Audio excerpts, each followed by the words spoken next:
بسم اللہ الرحمن الرحیم۔ تو ہم خواجہ غریب نواز کے واقعے کو آگے کی طرف بڑھاتے ہیں۔ اب تک آپ سن چکے ہیں اس شہباز کے بارے میں جس کی پرواز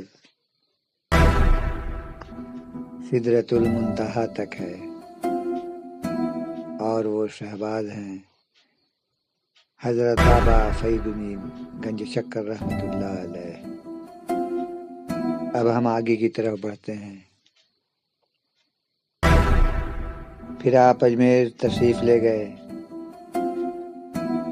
جب وہاں آپ اجمیر میں تشریف لے گئے تو کچھ دن جب وہاں قیام کیا تو ایک کاشتکار نے آپ کی خدمت میں آ کر عرض کیا کہ میرے کھیت کے سارے پیداوار یہاں کے حاکم نے ضبط کر لیا ہے۔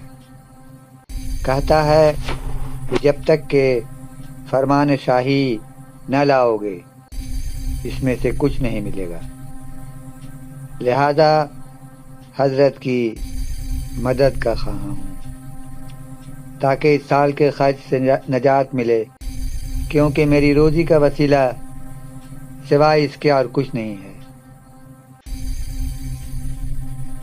آپ نے فرمایا کہ اس کے بعد حاکم کیا کرے گا؟ اس نے عرض کیا کہ جو حکم ہوگا اس کے مطابق عمل کرے گا۔ آپ نے فرمایا اگر استمراری فرمان دستیاب ہو جائے تو ہمیشہ کے لیے تکلیف دور ہو جائے۔ اس نے کہا کہ اگر حضور حضرت قطب الدین بختیار کاکی رحمۃ اللہ علیہ کو سفارشی خط تحریر فرما دیں تو استمراری یا میعادی فرمان مل جائے گا۔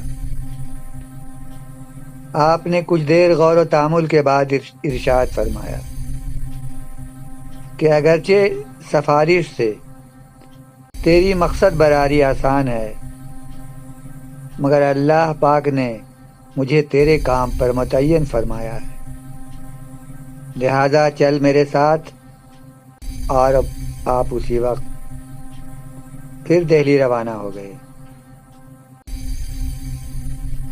پہلے جب آپ تشریف لے گئے تھے تو حضرت قطب الدین رحمۃ اللہ علیہ کو پہلے ہی مطلع فرما دیا تھا، اور مقررہ تاریخ پر بادشاہ اور قطب الدین اولیاء رحمۃ اللہ علیہ آپ کی پیشوائی کے لیے حاضر ہوئے تھے، مگر اس مرتبہ آپ نے اپنے دہلی پہنچنے کی اطلاع نہیں دی،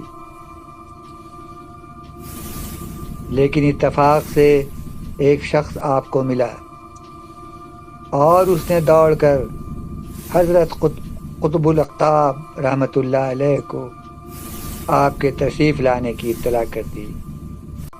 قطب الدین رحمۃ اللہ علیہ کو تعجب ہوا اور فوراً بادشاہ کے پاس جا کر آپ کے تشریف لانے کی خبر بیان کی اور خود آپ کی پیشوائی کے لیے تشریف لے گئے۔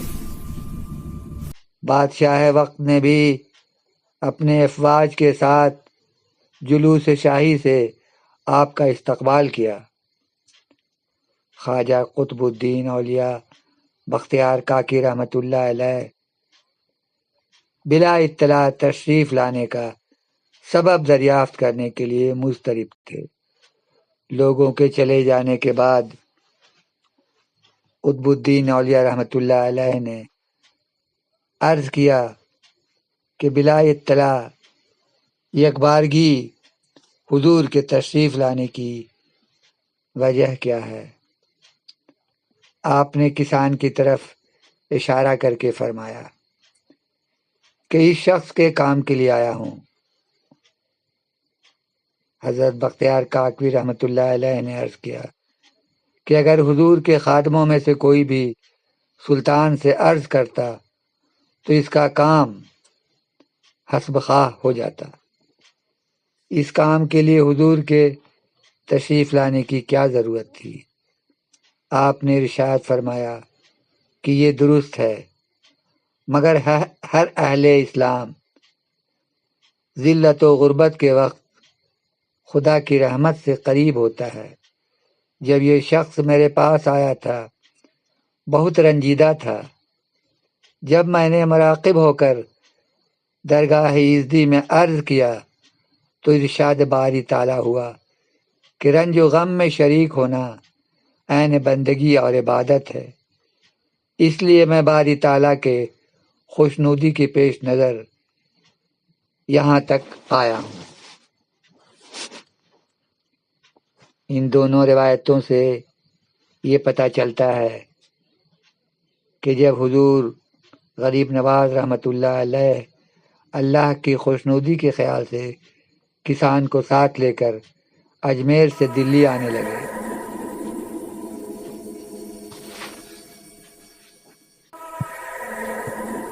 تو آپ کے صاحب زادگان نے بھی اپنی کاشت کی واگزاشت ہونے کے متعلق آپ سے فرمان شاہی لانے کی درخواست کی تھی، اور آپ نے بذمرہ خدمت خلق صاحب زادگان کے معاملہ کے متعلق بھی حضرت قطب رحمۃ اللہ علیہ صاحب سے مشورہ کیا تھا۔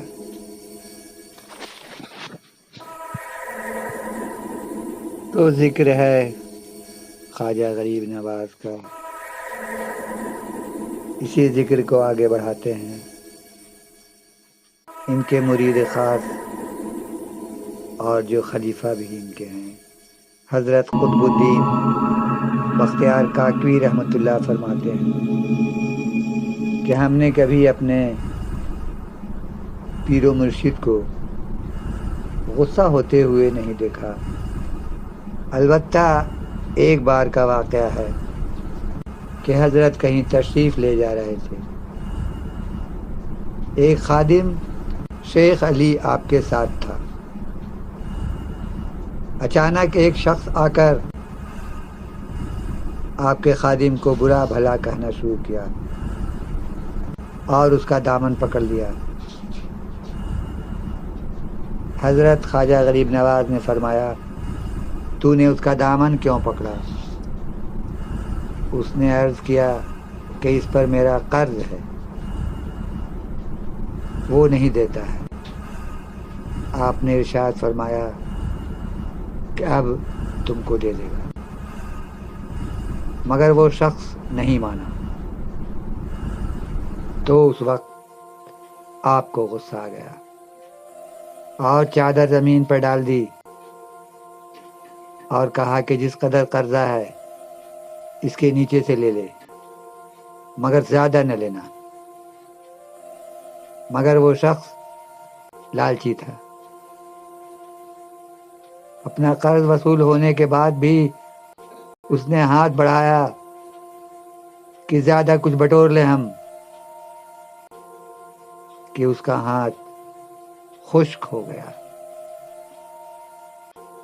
اب وہ بہت پریشان ہوا، رونے لگا، فریاد کرنے لگا کہ میری توبہ ہے، میں نے اپنا قرضہ بھی چھوڑا،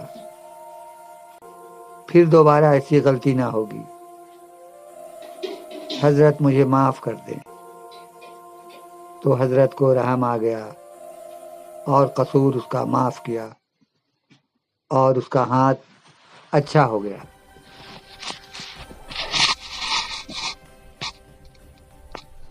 اور ایک دفعہ کا ذکر فرماتے ہیں کہ ایک شخص حضرت کی خدمت میں حاضر ہوا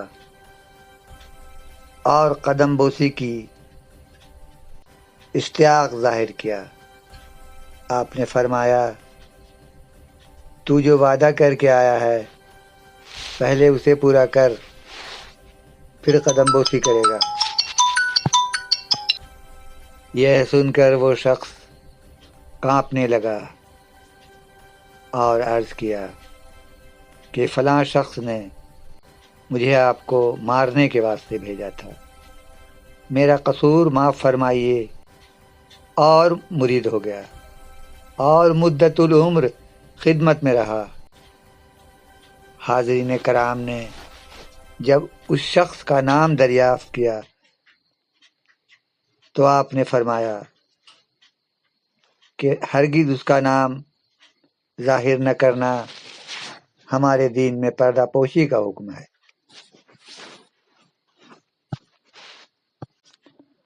حضرت خواجہ غریب نواز کی 2 بیویاں تھیں، ایک کا نام عفت کہ سید وجود الدین سید حسین غنگ سوار کی تھیں، اور دوسری کسی راجا کی بیٹی تھیں، اور پہلی بیوی سے 3 اولاد ہوئے، خواجہ ابو سعید، خواجہ فخر الدین اور خواجہ حسام الدین۔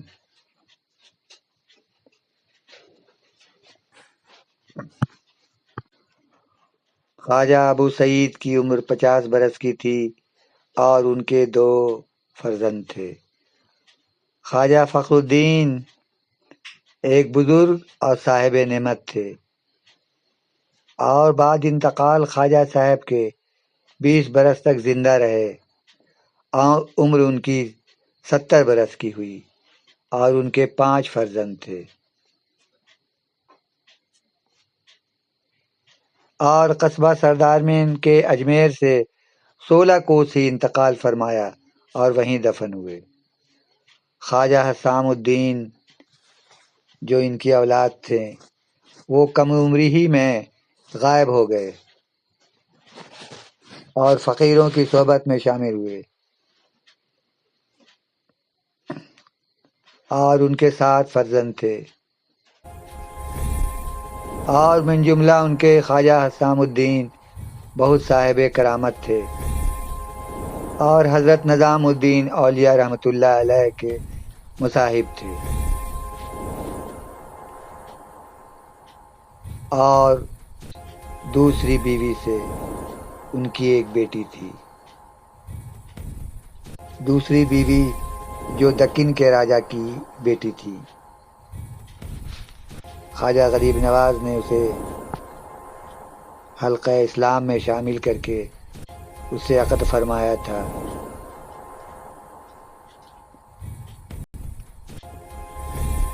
اور یہ جہاد میں لوٹ کر کوئی شخص لایا تھا اور اس نے خواجہ غریب نواز کی نظر کیا تھا، ان سے ایک بیٹی پیدا ہوئی تھی۔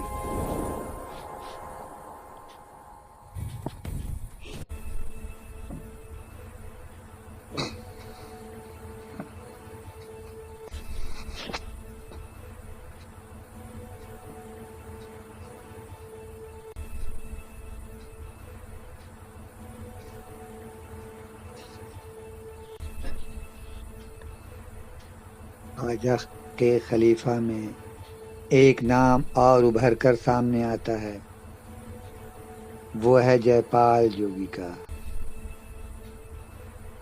آپ کو یاد ہوگا وہ یہی جے پال جوگی تھا جس نے خواجہ غریب نواز کو نقصان پہنچانے کی خاطر اپنے بہت سارے جادوگر چیلوں کے ساتھ ان پر حملہ کیا تھا، اور خواجہ غریب نواز نے صرف اپنی کھڑاؤں کو اشارہ کیا اور وہ آسمان پر اڑا اور جے پال جوگی کے سر پر برستا رہا اس تواتر سے کہ بے دم و بے چین ہو کر نیچے گرا اور خواجہ غریب نواز کے پاؤں پر گر پڑا۔ تو اس نے بعد میں خواجہ غریب نواز کے ہاتھ پر بیعت کر لیا تھا اور ان کے مریدوں میں شامل ہو گیا تھا،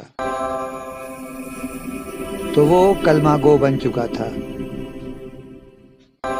اپنے عبادت و ریاضت سے اس مقام تک پہنچا کہ خواجہ غریب نواز اس سے خوش ہوئے اور پوچھا، اب کہو کیا چاہتے ہو؟ تو اس نے کہا، یا پیر و مرشد مجھے ایسی دعا دیجیے کہ تا قیامت میں زندہ رہوں۔ خواجہ غریب نواز نے اسے دعا دے دی کہ تو تا قیامت زندہ رہے گا مگر لوگوں کی نظر سے پوشیدہ رہے گا۔ تو کہا جاتا ہے کہ آج بھی وہ عبداللہ بیابانی کے نام سے مشہور ہے اور بھولے بھٹکوں کو راستہ دکھاتا ہے، اور جمعرات کے دن رات میں یعنی جمعہ کی شب ہر ہفتے خواجہ غریب نواز کے روض مبارک پر حاضری دیتا ہے۔ تو یہ سفر جاری ہے، پھر ملتے ہیں دوسرے ایپیسوڈ کے ساتھ، تب تک کے لیے اللہ حافظ۔